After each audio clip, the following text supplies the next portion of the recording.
Assalamualaikum warahmatullahi wabarakatuh. Today, we are going to introduce the Mesophyte plants. What are Mesophyte plants? There are plants that live in a habitat that is not too dry nor too wet, with an adequate supply of water.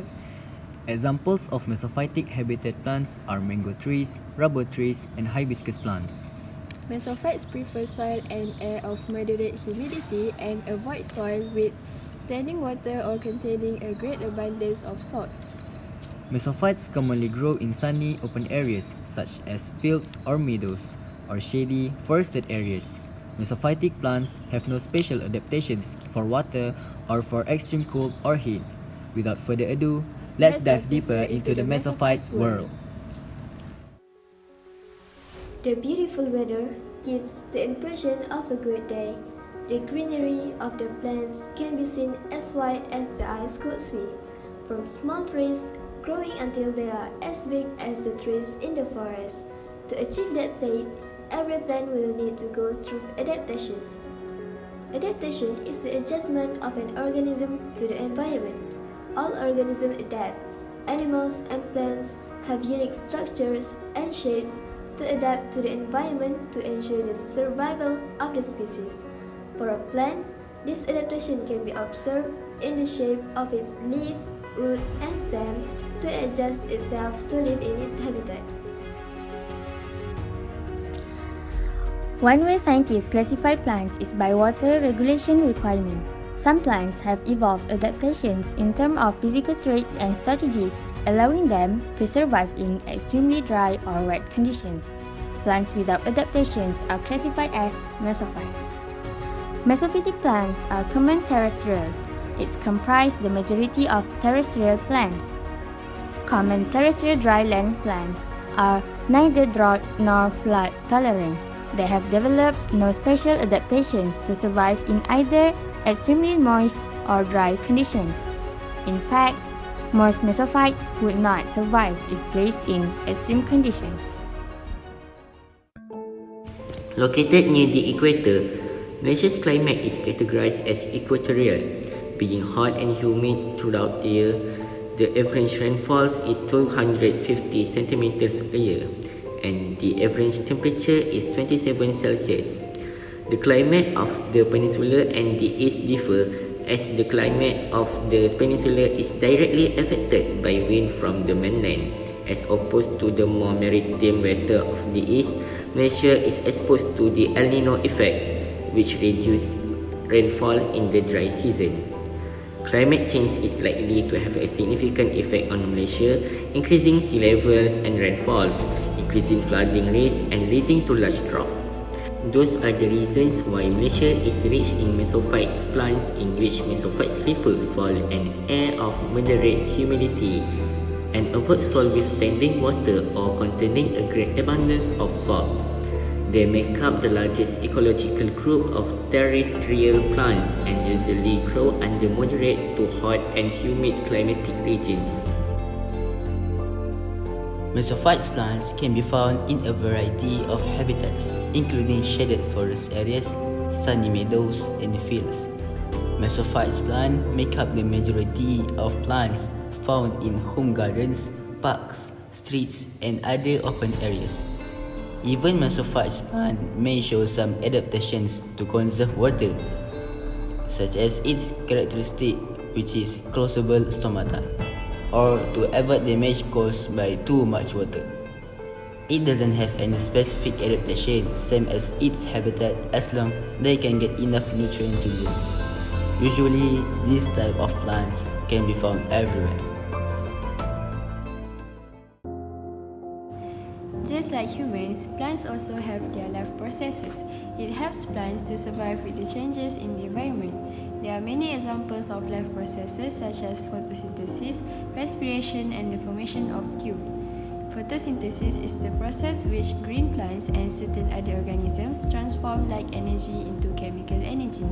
During photosynthesis in green plants, light energy is captured and used to convert water, carbon dioxide, and minerals into oxygen and energy-rich organic compounds.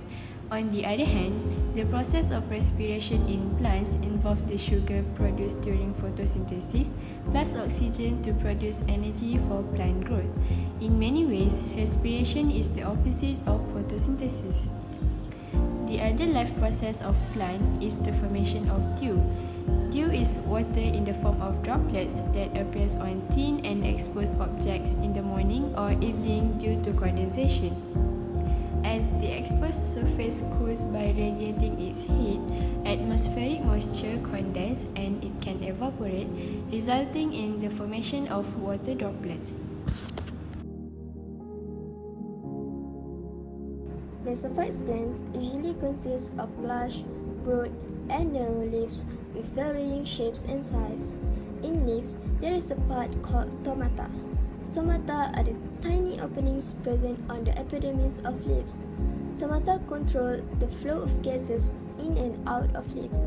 During the day, when air temperatures rise and carbon dioxide levels are normal or above normal, the stomata will open, allowing carbon dioxide to enter and photosynthesis to take place. The excess water exits through the stomata in a process called transpiration. Stomata play an important role in gases exchange and photosynthesis. The dicotyledonous leaves of Mesophyte plants include a large number of stomata on the lower leaf surface and few or none on the upper leaf surface. The stomata in monocotyledonous leaves generally contain the uniform distribution of stomata on both sides of leaf. It performs a significant role in the evaporation of excess water. The trunk of the tree provides its shape and support and holds up the crown. In botany, the trunk or bole is the stem and the main wooden axis of a tree, which is an important feature in tree identification, and which often differs markedly from the bottom of the trunk to the top, depending on the species. The trunk is the most important part of the tree for timber production. The tree's bark acts as its first line of defense against the cold. The outer bark protects the tree from disease, insects, storms, and extreme temperatures. It is full of air spaces and works like insulation for the tree. It is similar to the insulation of the walls of your home. Beneath a tree's bark are the tissues that move water, sugar, and other nutrients up and down the tree. It is like the tree's plumbing system. This system contains two major types of transport tissues that act like pipelines, which is the phloem and the xylem. The xylem moves water and nutrients upwards from the tree's root to its leaf. The phloem, on the other hand, moves the sugars down from the tree's leaf to the rest of its part. The fluids that move up and down the tree are known as sap. Mesophyte plants also have reproductive processes. It is because they want to maintain the survival of the species in this world. Reproductive process in the plant world is called pollination, which involves forming seeds, flowers, and fruits. This is a flower. The flower consists of three main parts: perianth, pistil, and stamen. The perianth is the non-reproductive part of a flower, consisting of sepals and petals. The petals are the parts of the flower that attract reproductive agents such as birds and insects to aid the reproductive process. Next, pistil is the female reproductive organ of the flower, while stamen is the male reproductive organ. Reproduction will produce seeds and fruits to maintain the survival of the species. Stamen will produce pollen grains to be dispersed by wind and insects. The pollen grain will be transferred by stigma of female flowers. Thus, fertilization will occur and the fruits will be produced from this process. The fruit contains seeds which will grow as new plants. Insect ecology is the scientific study of how insects interact with the surrounding environment or ecosystem. Insects play one of the most important roles in their ecosystem, which includes many roles, such as soil turning and aeration, dung burial, pest control, pollination, and wildlife nutrition. Insects are better known as pollinators, but they can also move seeds. One of the best examples is the many species of ants that collect seeds from their own nest. The seed has to be small enough for an insect to carry it, obviously. Ants are extremely important in carrying seeds around of many small seeded plants. Sometimes the ant and its cargo don't make it all the way home, or the ant nest is wiped out before the ant eat it. So the seeds still get to sprout in new place. Fruit is basically the ovary of a plant, or to be more precise, the fruit is the ripened ovary of a plant containing the seeds. After fertilization, the ovary swells and becomes either fleshy or hard and dry to protect the developing seeds. The two main functions of fruit are to prevent the seeds from drying and to disperse the seed. The fruit may be either fleshy or dry. Fleshy fruits, like the tomato or apple, hold juices that prevent the seeds from drying until they are mature. Fleshy fruits also serve to help disperse the seeds.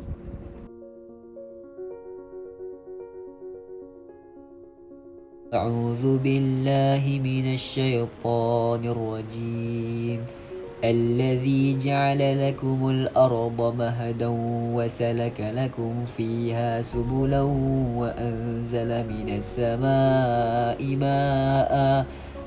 السماء ماء فأخرجنا به أزواجا من نبات شتى. Based on Surah Toha, verse 53, Allah has mentioned He has sent down rain from the sky on the face of the earth, of which the rain has produced various kinds of plants and fruits.